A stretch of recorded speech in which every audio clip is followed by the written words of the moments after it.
Muy bien, buenas noches. Damos inicio a la lección de hoy del curso de apologética.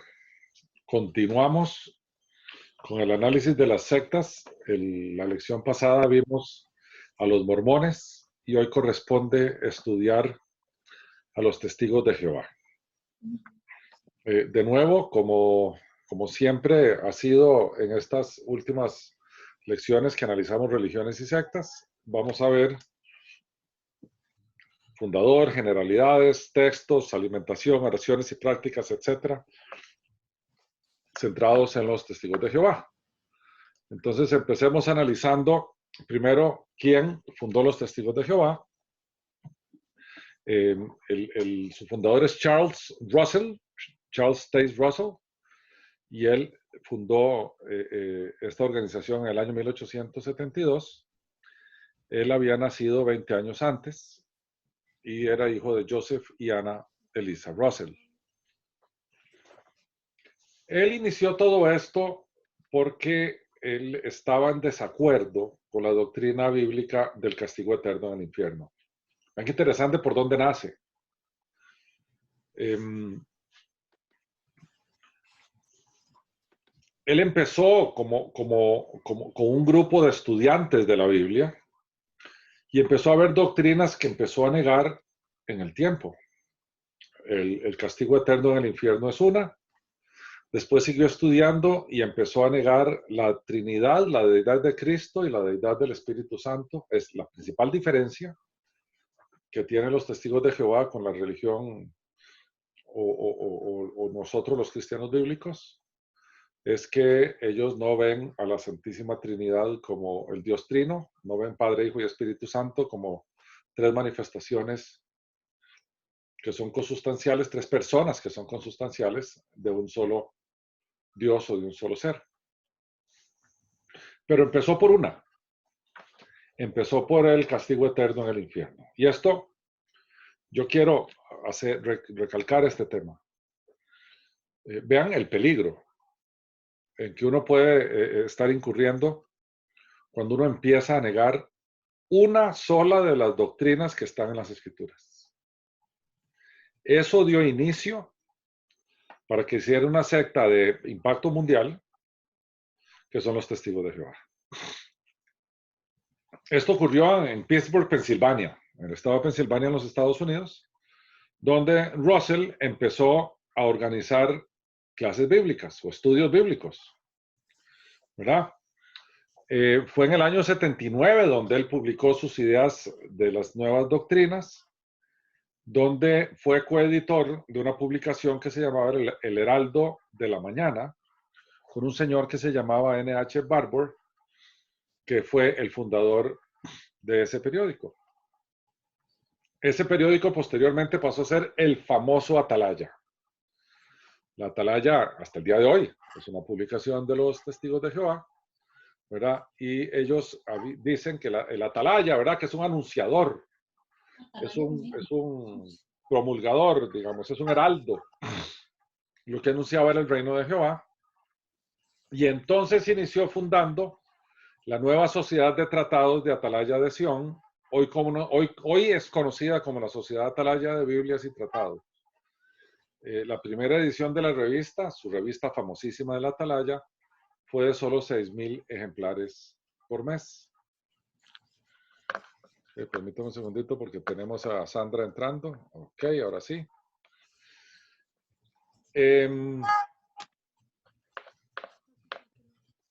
Todas estas publicaciones empezaron a hacer desde el estado de Nueva York en Brooklyn, y ya para el año 1982 producían 100,000 libros y 800,000 ejemplares de las revistas, a tanto Atalaya como Despertad, todos los días. Los Testigos de Jehová se caracterizan por ser muy activos en cuanto a publicaciones extra bíblicas. Presidente de la República, Carlos Alvarado, firma la ley que establece como vías de la abolición del ejército. Tengo ahí voy a ponerlos en mute, se me ha olvidado porque estaba entrando unas noticias que alguien tiene puestas, entonces ya los puse en mute. Russell muere en el año 1916 Y entonces a él lo sucede un tipo que se llamaba Joseph Rutherford, que es muy famoso también, como presidente de la Sociedad Atalaya.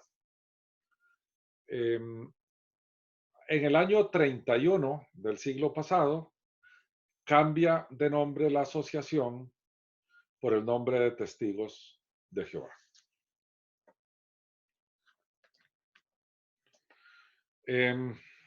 Este hombre, Rutherford, escribe aún más, es más prolífico que Charles Russell, porque él editó más de 100 libros publicados, ya traducidos en 80 idiomas. Es todo, en el mundo entero. Si uno se adhiere a los testigos de Jehová, lo primero que ocurre es que empiezan a darle publicaciones y libros por todo lado.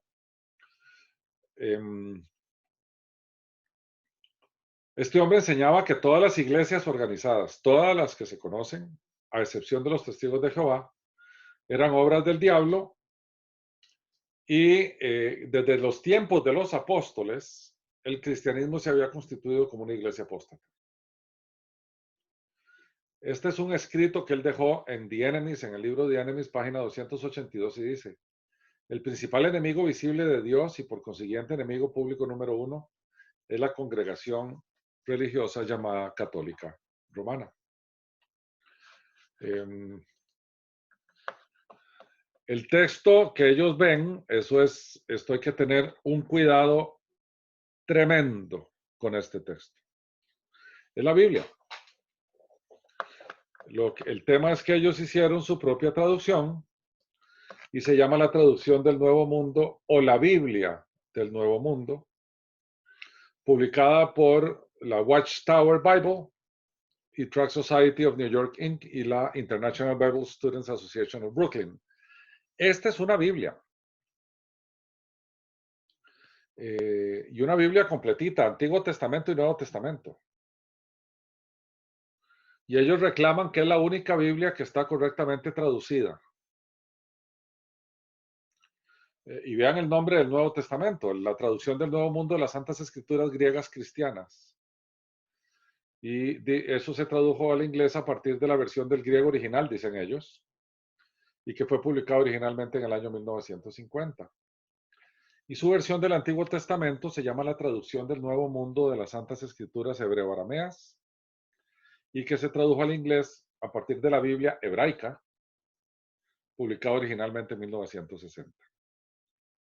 Después, a partir de la traducción completa al inglés, se empezaron a traducir en otros idiomas. Al castellano se tradujo en el año 1967.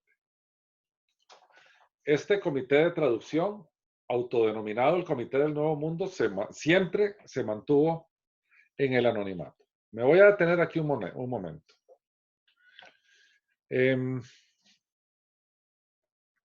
Hay abundante información en Internet, en sitios que se han especializado en desacreditar, en exponer las herejías que salen de los testigos de Jehová. Inclusive hay sitios donde uno puede ver esta Biblia del Nuevo Mundo, ¿verdad? Y la Biblia nuestra en un sentido interlineal y ver dónde están las diferencias sutiles en las traducciones de ellos. Esas diferencias las vemos en textos como el primer capítulo del Evangelio de Juan, que ellos cambian, y todo aquello en la Biblia donde se hace alusión a la divinidad de Jesús o a la persona del Espíritu Santo. Ahí empiezan a haber cambios sutiles, algunos de unos artículos, otros de otro nombre, y empezamos a ver cambios sutiles allí. Entonces hay que ser muy cuidadoso cuando los testigos de Jehová nos hablan de la Biblia, porque están hablando de la Biblia del Nuevo Mundo, que es la que ellos usan. Por otra parte, en términos de los testigos de Jehová, son monolíticos, solo hay un tipo de testigos de Jehová, no hay varios, no hay denominaciones, sectores o diferencias doctrinales de ningún tipo. Si usted difiere en algo de alguna de las doctrinas, usted sencillamente deja de ser testigo de Jehová. No puede dentro de la secta hacer alguna diferencia. Esto es muy típico de las sectas que son pavorosamente autoritarias y disciplinarias. En términos de las condiciones principales, o donde ellos basan donde tienen su base doctrinal, ellos afirman que Jehová es el nombre del Dios verdadero y que ellos, los testigos de Jehová, los elegidos para restaurar ese nombre divino. Dicen que Cristo tuvo dos tareas principales cuando vino.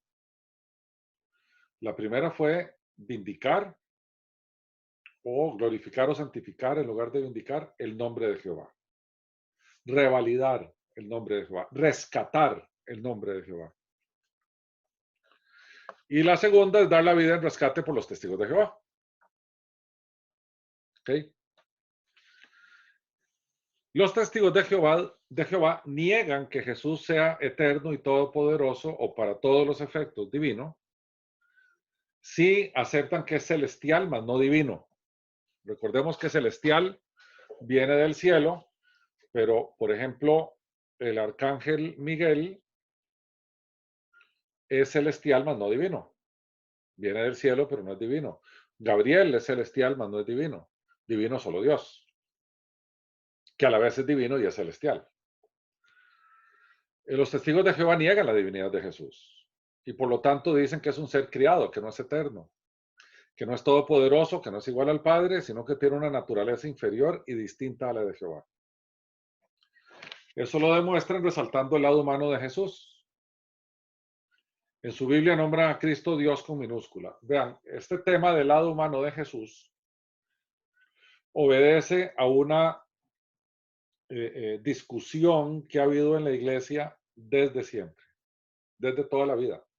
El primer concilio oficial de la iglesia, que fue el concilio de Nicea, precisamente lo que se llevó allí a discutir fue la doctrina de la doble naturaleza de Cristo, donde había un tipo que se llamaba Ario, y de ahí se derivó todo un movimiento de los arianos que negaba la divinidad de Cristo y se fijaba en su humanidad, que no es nada diferente a lo que están haciendo ellos. Y ese primer concilio de la iglesia en Nicea, allá en el siglo IV, lo que hizo fue vindicar la doble naturaleza de Jesús, que es verdadero Dios y verdadero hombre, y expulsar de la iglesia a Ario y todos los suyos como herejes. Bueno, tal herejía la estamos viendo de vuelta, ¿verdad? Ellos dicen que Jesús era humano, pero que Jesús no era divino, pero sí era la encarnación de el arcángel Miguel. Sorpresa. Por tanto, al no ser Jesús divino, no es la segunda persona de la Trinidad encarnado, ni tampoco, por tanto, el Espíritu Santo es una persona. Entonces, al no tener al Hijo como una persona y no tener el Espíritu como una persona, niegan la doctrina de la Trinidad y solo dicen que existe el único Dios es Jehová, sin la manifestación en las tres personas, lo cual es una doctrina básica del cristianismo. El Espíritu Santo afirman que es una fuerza activa, pero no tiene características personalizadas como la de Juan 14 que les llama el Consolador. Y dicen que Cristo fue la primera creación de Jehová y es a su vez un agente usado por Jehová para crear el resto de las cosas. ¿Verdad? Ya dijimos que Cristo es el arcángel Miguel encarnado como un ser humano. No es Dios, pero es un hombre perfecto. Pero adorar a Cristo, al no ser divino, se convierte en idolatría. Y ellos afirman que esa resurrección de Cristo no fue corporal, sino solamente espiritual, y que en el año 1914 regresó invisiblemente a la tierra. Eso fue una corrección que hicieron porque antes habían dicho que Jesús había regresado en el año 1874. Ellos creen que el alma deja de existir cuando se muere, que no hay, el alma del inconverso, ¿verdad? Que no hay infierno y no hay castigo eterno. Ellos dicen o afirman en términos de escatología que la tierra nunca será destruida ni quedará despoblada, los malvados serán aniquilados, ¿verdad? Sencillamente dejan de existir, y solo 144,000 irán al cielo. Los demás fieles, los demás testigos de Jehová, quedarán y vivirán aquí en la tierra. Ellos dicen que los cumpleaños y las navidades son fiestas paganas y por lo tanto no las celebran. No aceptan transfusiones de sangre, así sea que la vida esté en juego, porque afirman que este versículo de Hechos 15, 28, 29, estos dos versículos, cuando hablan de abstenerse de lo sacrificado a los ídolos, de sangre, que este fue el llamado primer concilio de la iglesia, la Biblia nos ordena abstenernos de sangre, y nos sacan el tema de Génesis 9:4, donde dice que carne con su vida, que es su sangre, no comeréis. Entonces, ellos dicen que todo lo que tenga que ver con sangre está total y absolutamente vedado por las escrituras. Enfatizan que Jesús murió en un madero, ¿verdad? Un poste, y no es una cruz. Ellos dicen que saludar a la bandera o cantar el himno nacional o hacer servicio militar es pagano y por lo tanto no lo hacen.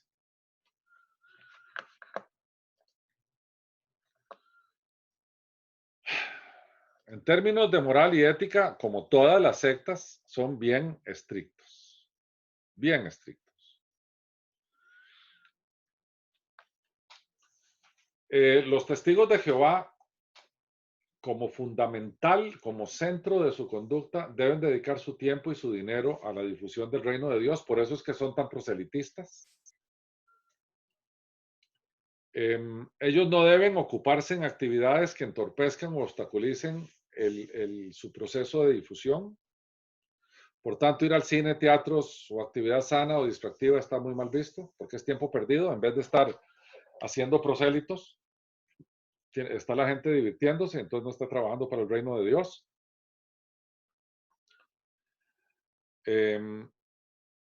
Y este criterio, que para nosotros es qué bárbaros, qué extremistas son, hacen que ellos crezcan. Que cuando ellos llegan a una casa y tocan la puerta, porque están tocando miles de puertas.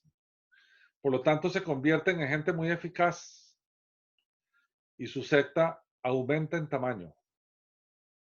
Porque cuando ellos llegan con sus publicaciones y empiezan a decirle a la gente que les engañaron con una Biblia falsa, y empiezan a decirle a la gente, a ver, usted que dice que hay Padre, Hijo y Espíritu Santo, demuéstreme cómo es ese tema de la Trinidad, que es un tema complejo, ¿verdad? No es cualquiera el que puede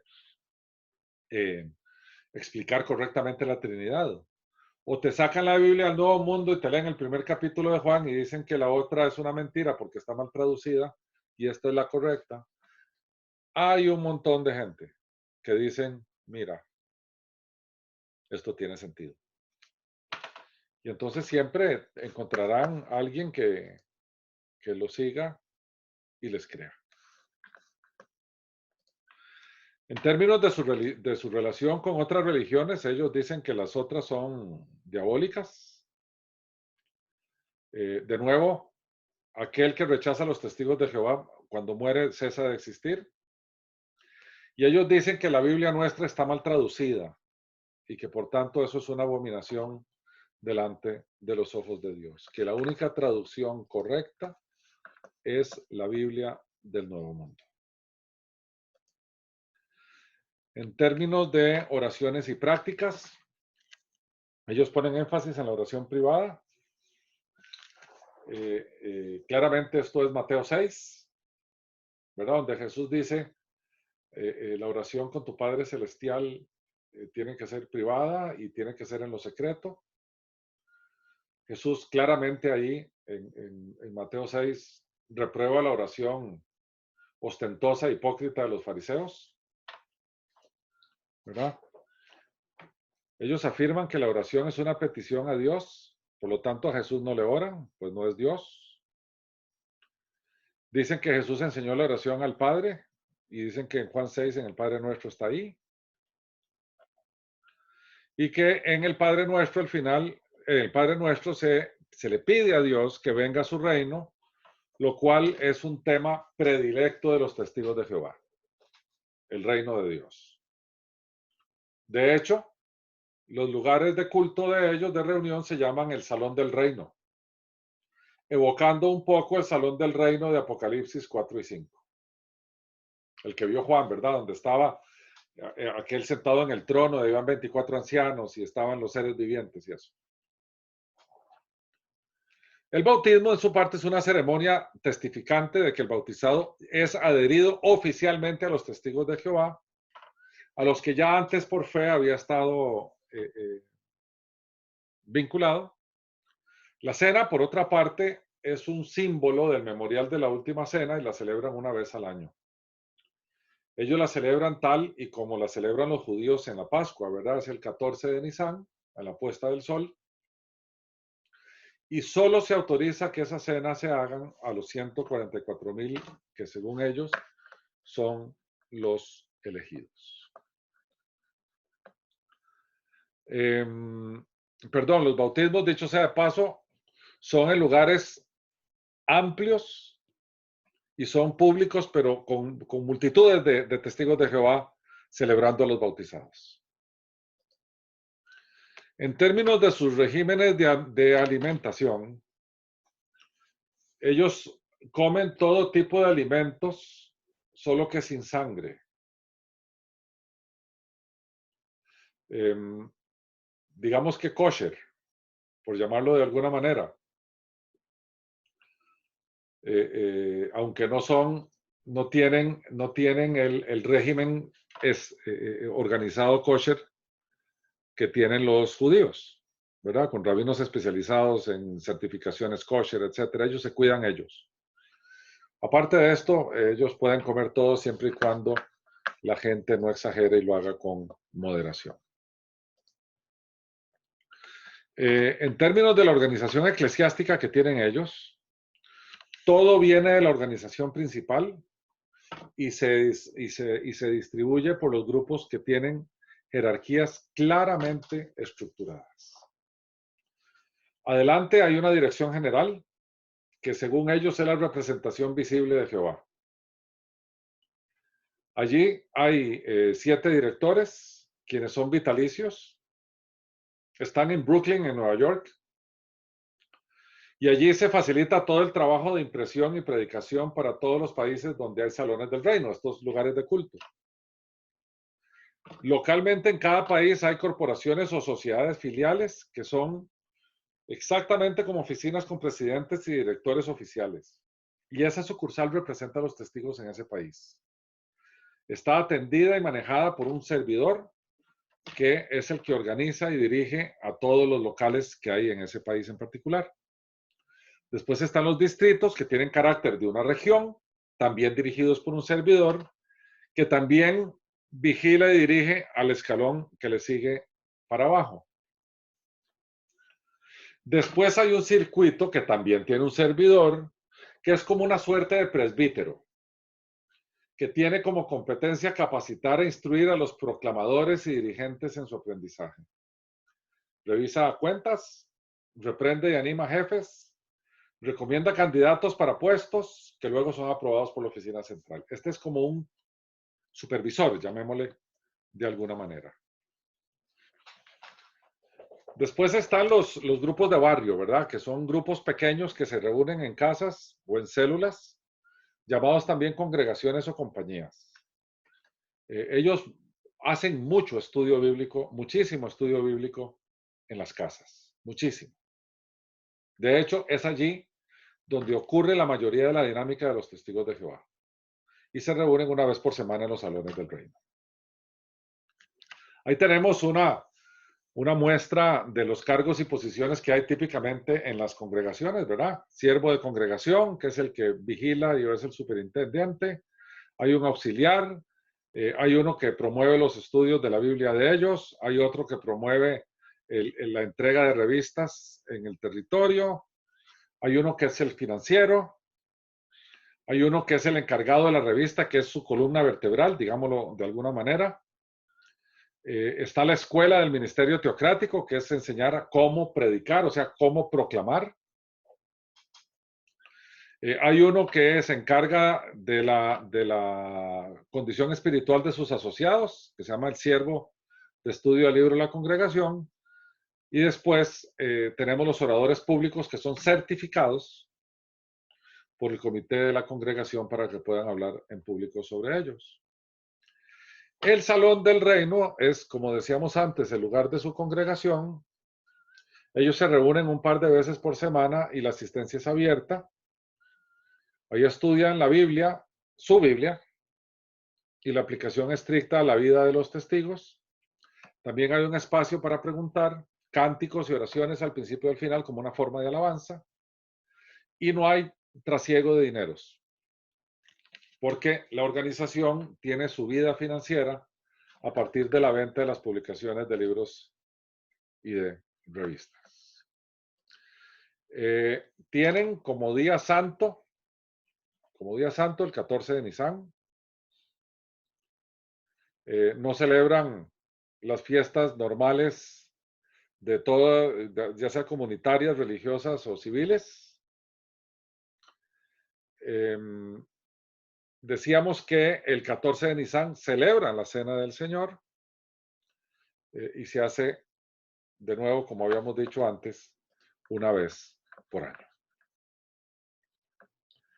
Y finalmente, en términos de eternidad, dicen que hay 144,000 que son los ungidos que van a ir al cielo en forma espiritual, mientras que el resto de los testigos de Jehová se va a quedar viviendo en una tierra maravillosa, aquí en la tierra. Y los incrédulos, o sea, los no testigos, sencillamente cesan de existir después de la muerte. Esto es, en resumen, las creencias y el análisis de los testigos de Jehová, que es una de las sectas más famosas, junto con la que analizamos en la última vez que estuvimos juntos, que es la de los mormones. Debo decirles que Charles Russell después dijo, el fundador dijo que él había traducido la Biblia, el Nuevo Testamento al griego, estuvo preso en alguna ocasión porque él no sabía griego y estaba haciendo afirmaciones falsas. Y finalmente, cuando él murió, él fue sepultado en un cementerio masón y encima de su tumba lo que hay es una pirámide masónica con el ojo que todo lo ve. Entonces, bueno, es interesante entender cuáles son las desviaciones que tuvo el señor Russell. Bien. ¿Dudas o preguntas? Ya tengo abiertos los micrófonos.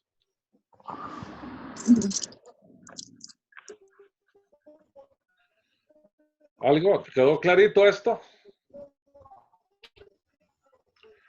Bueno, si no hay dudas. Buenas noches, Sí. profesor. Una Adelante, pregunta. Sí. ¿Están ellos a esos 144,000? ¿Sí? ¿Qué pasa con los 144,000? ¿Cómo los designan? ¿Cómo No se dicen designan. quiénes son? Son designados por Dios.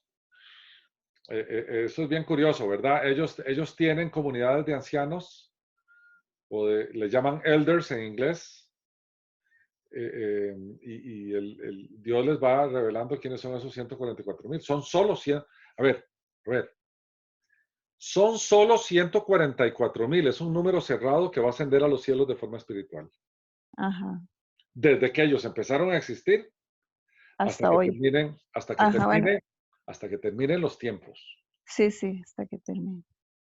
¿Ok? Ok.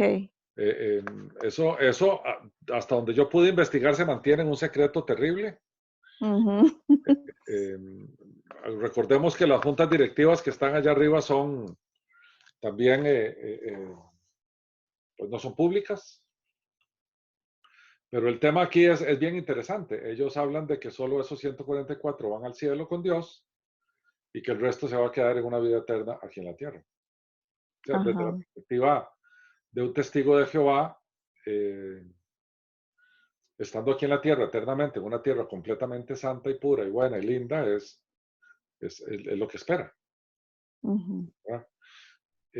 Yo tengo algunos queridos parientes muy cercanos que fueron testigos de Jehová y gracias a Dios ahora son creyentes de nuestra doctrina bíblica,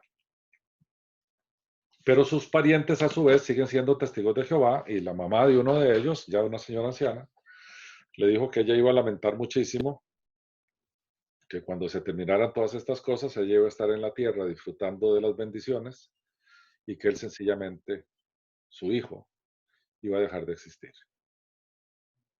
Y bueno, el tema de los testigos de Jehová, aquí lo dijimos muy en breve, el tema de los testigos de Jehová, como todas las sectas que ustedes se van a encontrar, le meten miedo a la gente sobre el día final.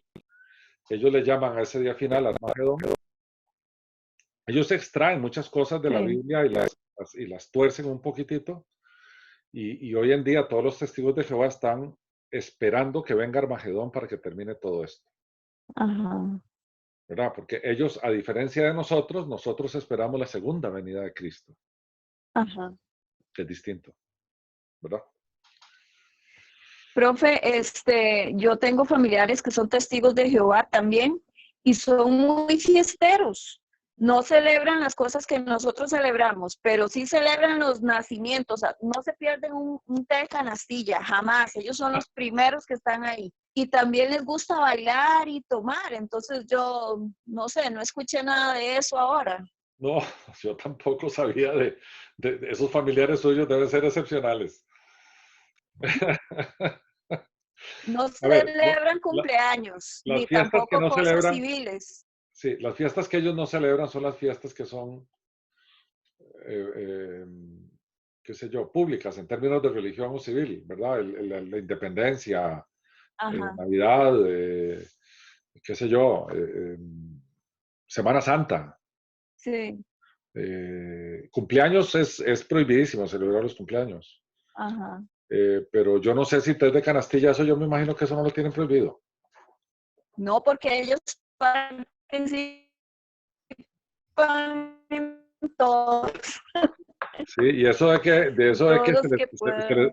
eso de que se les pasa la mano Ujú. por traguito, con eso yo, eso sí no lo sé. Eso de verdad me sorprende muchísimo. ¿Ok? ¿Algo más, gente? Bueno, entonces terminamos aquí. A todos mil gracias. Me disculpo con ustedes de hoy hace 8 días que no pudimos hacer la clase, pero creo que con esto terminamos el análisis de religiones y sectas y vamos a pasar a una nueva fase del curso interesantísima relacionada con el ateísmo, con las preguntas que se Ujú. hacen los ateos y después vamos a terminar con un análisis de la creación y la evolución. Y Qué con eso ya bueno. terminamos el curso. Creo que estamos a 4 semanas de terminar. Ya estamos cerquita.